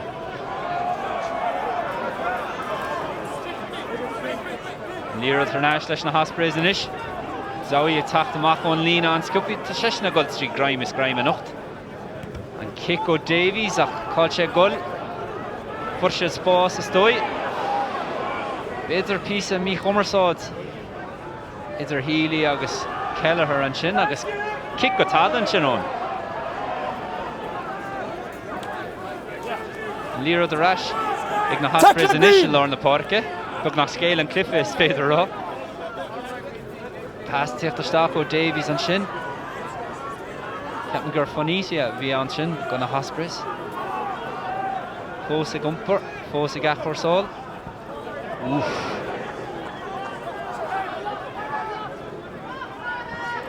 Aki leis an raim an sin, tan slú a bras ásta leis a gabhain sin. Téann an líród amach, agus tá sé glanta suas na Connachtí. Caelan Blade feiceann sé spás. Craban an líród, fanna sé isteach. Brúan ish na Ospreys, glanta suas go amach. An brúan lógar na Ospreys in ish. Déann na Connachtí go amach, cai siad a bheith cór amach an seo. Agus rinne na Ospreys an bháin líród sin a chomad. Bheith siad géirí a seo glana suas in ish, meastal leis an roiime. Hold. Just stay yeah. Fós ag immert in a fihead ó hain. 19. Agus tá beag an ín spás in ish maic ré ach tá Davy sásta an líród a choramach. Owen, céad a ceaptú faoin immert sin. Annar go deol se go háid bhain sóí an luch na himraáid go na Connachtí go dtí seo Kieran Blade go bhíon tá líornach nach an líród amach nach hacha bhín sin amach an centaur atáid sin amach beagnach san áid céanna ag na Connachtí seo ríist. Tá mar chun na Connachtí go leor brú ar an rasú an sin rinne mar a dúirtú ar Ospreys an mhá sellbháil ar líróid agus a glána ach breanna céigetá an sellh agus cáil siad an isis. A chuiristeach ag McCartney áte bheith go leor cleachta géanta ag na Connachtí ar ceadíananas muid má bhín sin amach agus sa limmersteir seo. Cíntas bíns na strike moves a look ag fuair na cé an áit seo. Tá Peter McCabe tací isteach an sin go Conor Carey. Agus tá Ibrené go na Ospreys, Tom Haberfield a bhí an bháinach ag imach gon fork agus tá Reuben Morgan Williams ag tíochtasteach a tháinig tríd active na Ospreys. Le Rhys Webb ag imach ag deireann an bliana freisin tá an deis ag na hifreacha né a nocht go na Ospreys. An lír a háit a chuineáil. Sin amach an bhá agus umpra an bhá ó dáhaí an sin. McCartney lár na parke.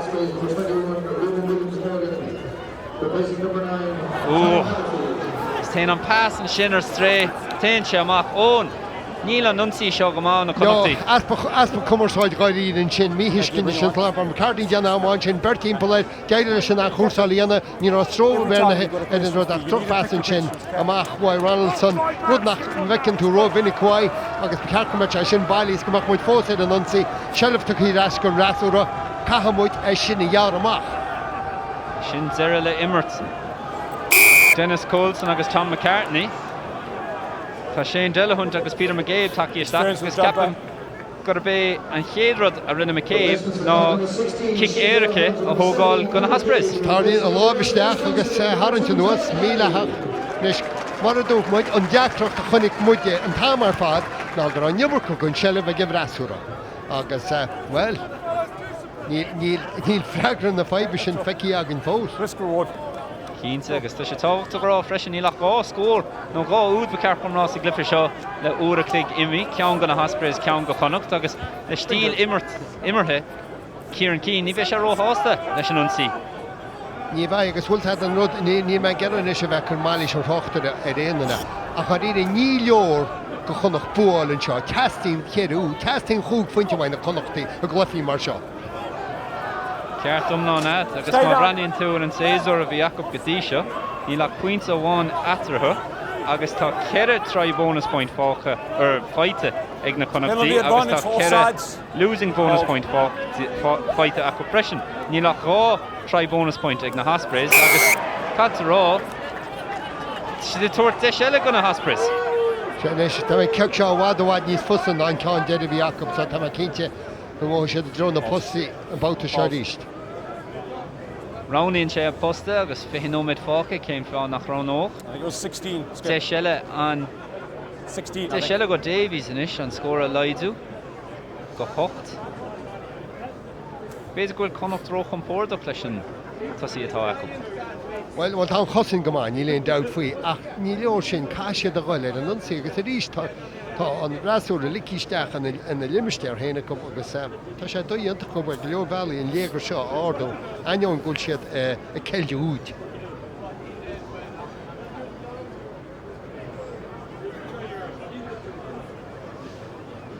Teisig Davies inis.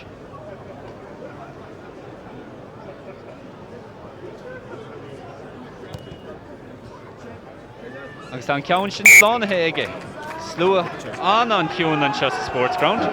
An scór 6 go Connacht 8 go Ospreys 62 nóméid go le imi ar a glog. Agus cat rá bhfuil na Ospreys ag tíochttasteach ar a glyfir seo. Tá, nís tá deis ag na Connachtaí gáil fósan limeisteir tá sé de gar bheáin a caiisiad a bheith bhád níos clína san nimmert stoi a pátrún na himar a áú go bheagán ar chumbe. Zóramar go mocht na Connachtaí bras ásta leis an úd sin díar cribhla ama agus Beidh go raibh siad an ann bogú raig ach ní airna siad é sin go fóil agus más rud go bhfuil siad ag chóirtú scóir déirnach chun an cluiche a chríochnú. Stop! Chaig siad é áil go luam mar eol go na Ospreys ag tíochttasteach ar eiste le glyfir seo píosa in píosa agus tá Chathair chun fá ré leis an líróid sin ach ag deire an dála níl se ach ag tuairt sellh na pelle rais go na Ospreys agus sin beidir scéal an cliffe ó Connacht godí seo. Tá ach deidir leis Connachtaí brúchan na Ospreys tá sin amach boutanú ró caiisiad inis cinnte go nnéanana siad sin a rís nach tugann ar a leid fiúam man na 19 leis an líróid sellh na líróideáil nach tugann sé líróid bog amach as an sin amach. Sneach mu é ach tá Dominic Robertson McCoy taí ar le barc a híú leis a glob ag tús an héasúir seo ó Auckland in nua héileann. Bei sé sin ag géirí go leor éibre a dhéananig de a 20 seo. Le bharna an sin ar a téhile an fórc. An bhraim an sin ag tíochttasteach ó Masters in a ríis capan héin. Ní ra dimí an talamh ach na Ospreys brasásta é fós immert leis. Tackle!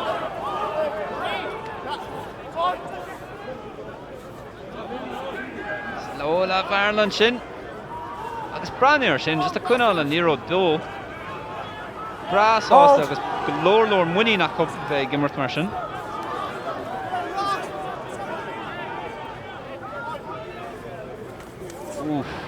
Graim mór míl agus táisteach ó Robertson McCoy an sin.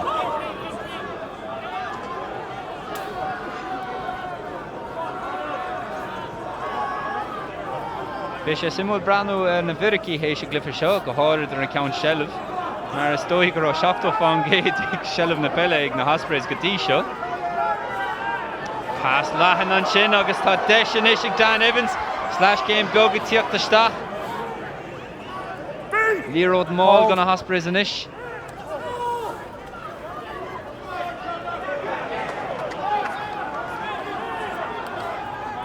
Umbrellig tíocht isteach chun na Ospreys, Lorna Parka ríist.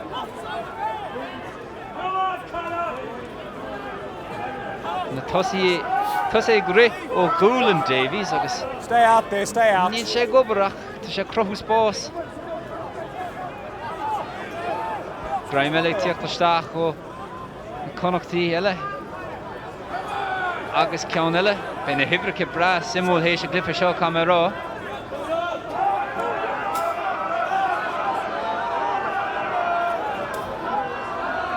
Slash game bog agus an líród imi chun cín an sin ó Graham Ronaldson. Tá si de géirí ionsaí ó seo, ní bhfuair sé pás amach agus tucha mid arás chun Clibbert. An deachreacht atá ag an Ospreys an seo. Cínte tá siad a déanana chúsáil agus tá achtá cosint na Connachtaí chodacht agus chud dagan.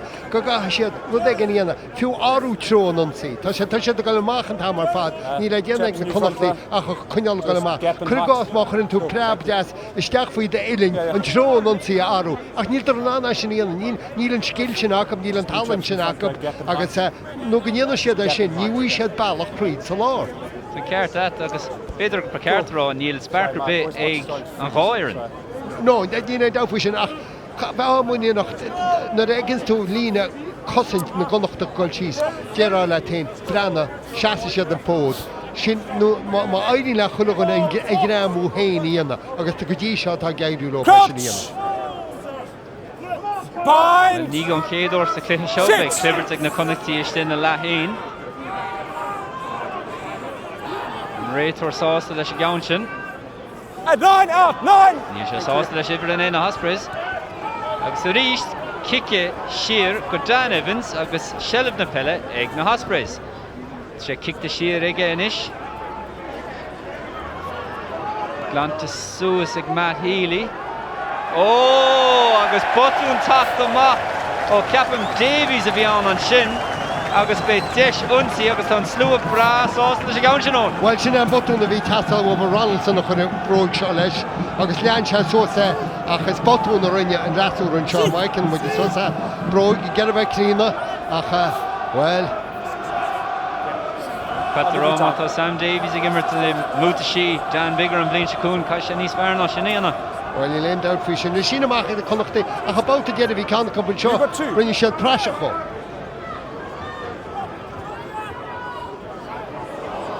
Ní róglan an sin ach tá sé tócaí ag na Connachtaí inis. Níor cháil siad ach ceann go dtí seo.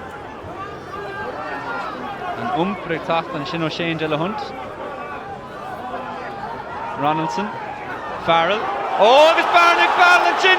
Tá sé gol go lína a bhuiach sé an. Jóir sé an agus sin an scór a bhí Connacht a chóirtú. Tom Farrell. Rúise an ag Bert chustúir an sin.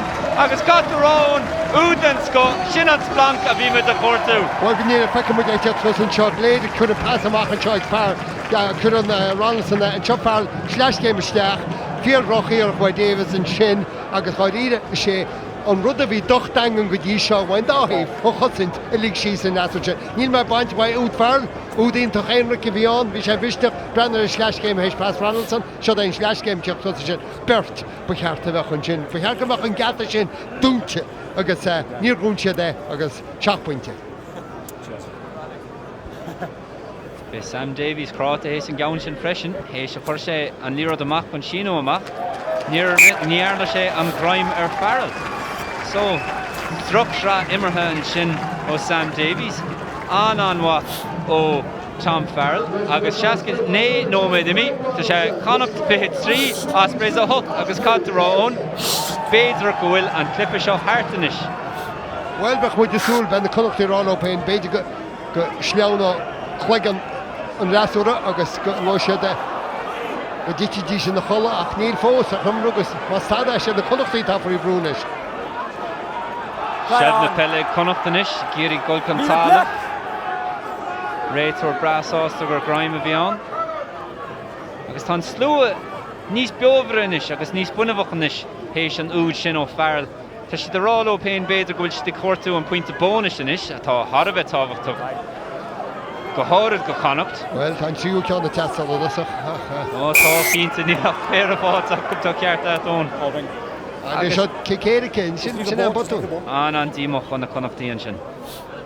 An díoch na réon sin rudin cín anha an sin tugann siad seilbh na pelletier choráis go na Ospreys agus tá deis ag na Ospreys inis.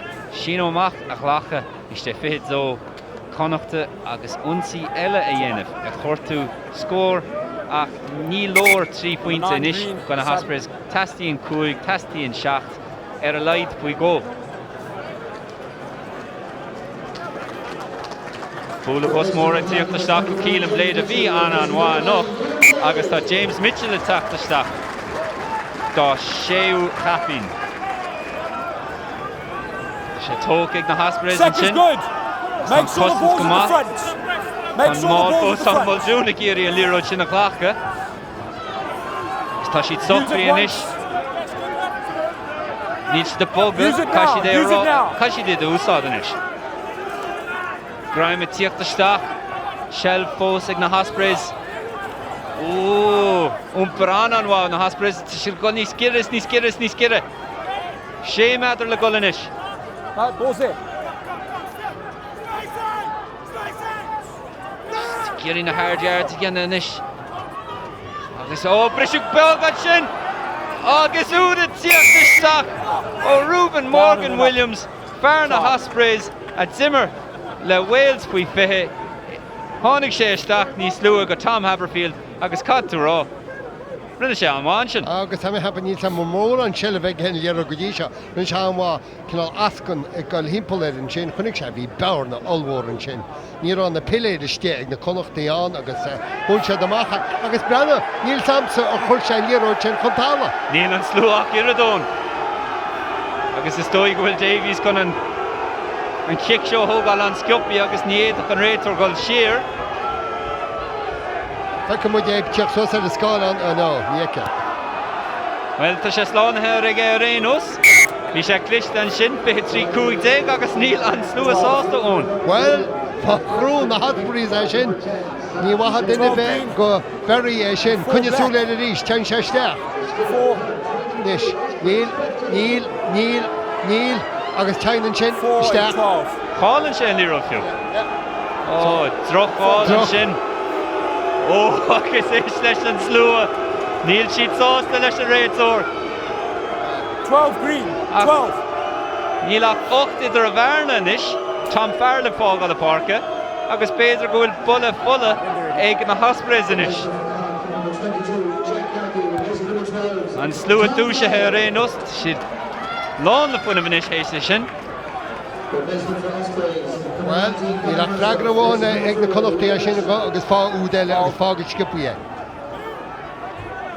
Bhí sé sin an clistó Sam Davies fiú go rinne sé cúpla botún níos luathe sa srá imirthe ach thóg sé an kick an lua agus tá is igé ní éiteach an réitor goil siar a cinenne an sin.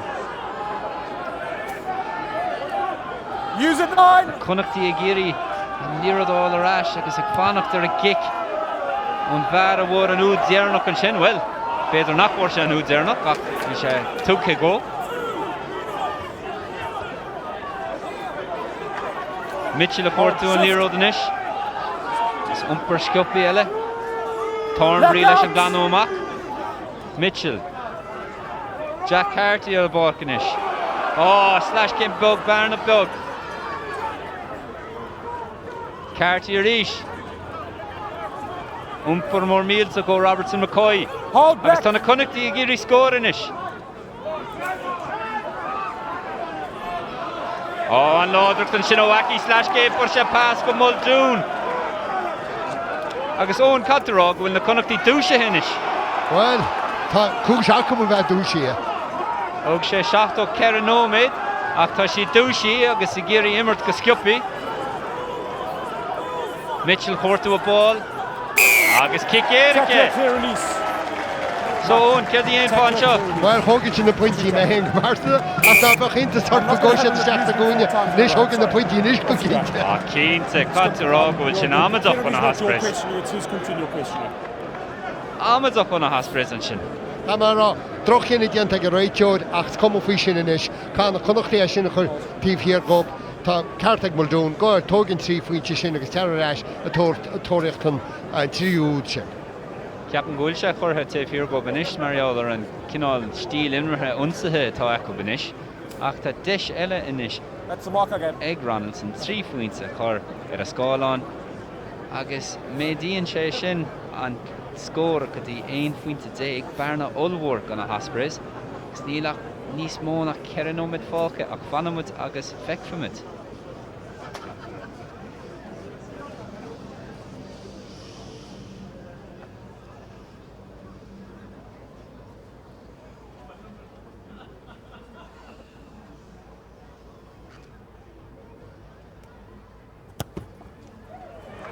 Agus tá an slú sásta agus tá Ronaldson sásta freisin. Seachtó Cúige nóid ar a glub agus tá sé Connacht fithe sé Ospreys Cúige. Chaha ceappa go gceapna an Connachtaí macha seo go de sách sína fí cineireach John Muldoon sena bháil Gaillimhe chuneáil an díróid cheiltear a bhreaúra agus a chlufa seo oscaach ach beidir díach nach chuine siad níos fearr sa chlufa seo. Cínte Deirfe Kieran Gaillimhe sé sásta leis an mua dúspáir agus an sin an pointe bónus ach chatarrá túsa clifa go gachtain na cínta go bhíoh Connacht an bua agus bhí siad beag nach cínta go bhíoh siad an pointe bónus freisin ach níl sé ag fécinn cosúla sin inis. Connacht fós ag ionsaí inis mu sé ceann sin strócaí máil an sinna tá níród ann. You can't come in. Mitchell leis an níród inis. Pull it out. 9. Take it in. 9. Agus an clibber tucha Gentlemen, gona it's Ospreys a inis. maul. I'm telling you to use it. You didn't use it. Take it in. Tar sé go rá sé tóca isteach na Connachtaí ach bhí an níród ann ach ní rúsáid si dé so inis I can't communicate with you anymore. go If you're na going to try and buy the Ospreys. penalty, I'm not rewarding you.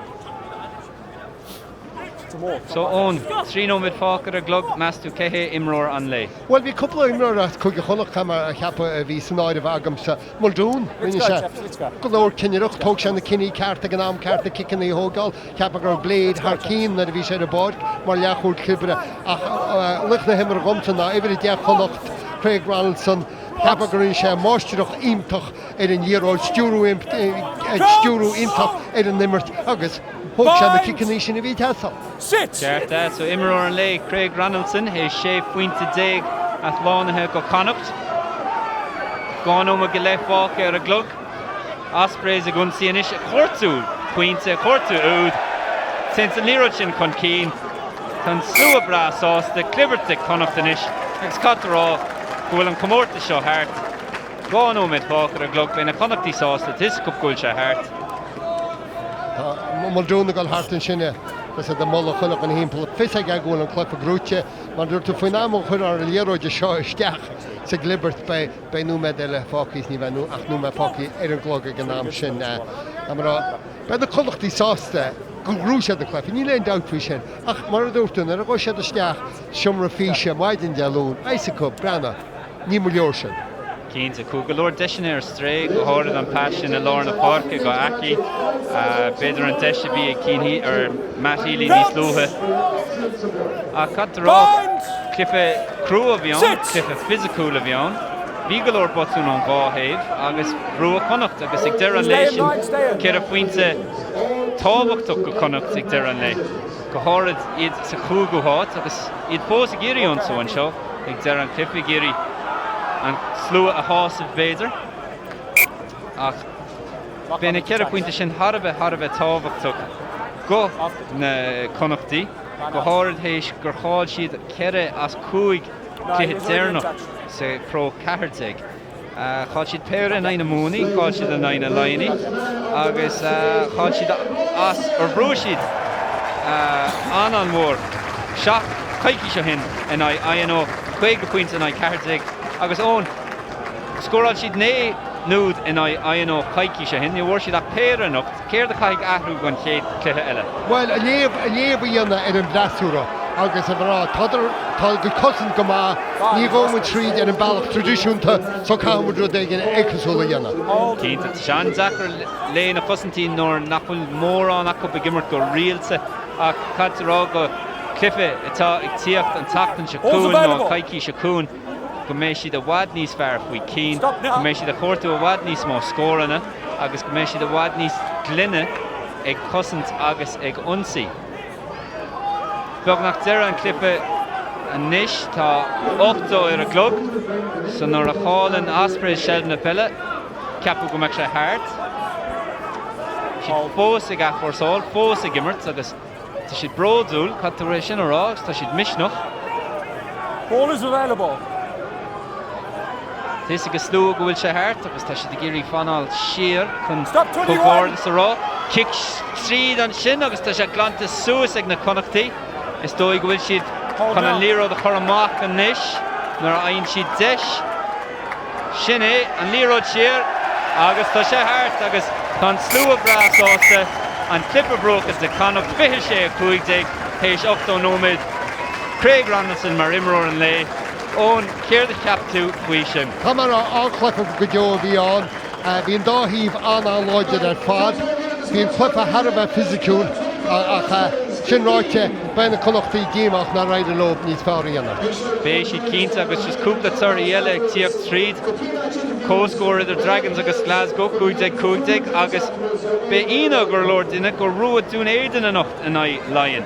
Fihinné a 40 ach ag deir an lé tá muid is Sportsground inis 25 go na Connachtaí. Bé John Muldoon brasáasta, bé Kieran Keane brasáasta, bé an slúa ag Galway sásta agus bé na Ospreys, bé turas fada cup ag Galway catarán. Ní léon dát faoi sin ach camera hín Clifford bhád a bhád níos fearr agus tá céidúnta goil gan Ospreys ó sin, mar thug siad Clifford in seo go dtíon bothar beag go nacht agus tá molla tiltte go bháir sin. Tá cínta agus go háird an fearr sin atáir a scáilán. Ronaldson a bhí an bhá nocht. 6 pointe déag slánathe ag go Connacht a nocht níos mó ná chuile scóra bhór na Ospreys agus bhí sé an bhá.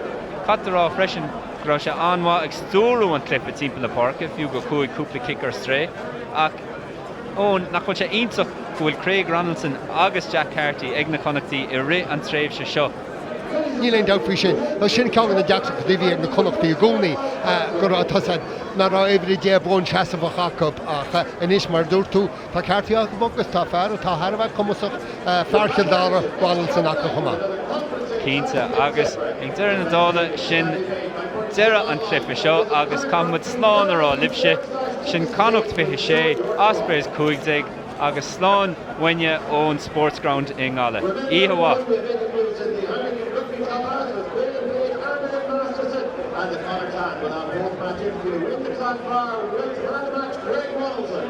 The ball of the here at the Sportsground for a new Mulligan for the Chonnacht.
Located on Dublin Road, just a short walk from the Sportsground, we are the perfect location for